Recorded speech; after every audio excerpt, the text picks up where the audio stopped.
Unë quhem Romina Fiku, jam mësuese e shkollës Hotelleri Turizëm. Unë quhem Flavio, jam nxënës e shkollës Hotelleri Turizëm, viti i parë Dega Guzhin.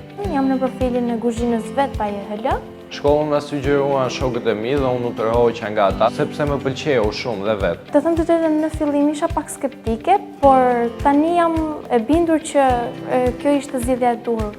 Një nga të mirat që ka ky program është sepse mësimin e bën në anglisht, mëson dhe gjuhën ashtu siç duhet. Ne bëjmë teori si fillim dhe pastaj bëjmë praktikën në kuzhinë që të shikojmë se sa e kemi përvetësuar recetën ose gatimin që kemi për të bërë.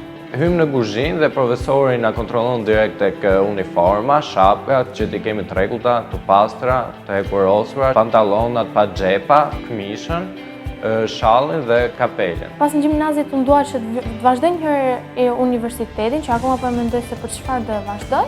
Pas përfundimit të shkollës Hotelleri Turizëm, ne kemi më shumë avantazhe sepse kemi 2 diploma dhe diplomën siç është gjimnazi i përgjithshëm dhe diplomën profesionale. Motra ime më e madhe më përgëzoi për këtë zgjedhje që unë kisha bërë, sepse më tha që ka shumë mundësi punësimi. Unë do t'ja sugjeroja shumë të rinjve shkollën profesionale Hotelleri Turizëm, sepse të nxjerrë me 2 diploma, diplom profesionale dhe të përgjithshme.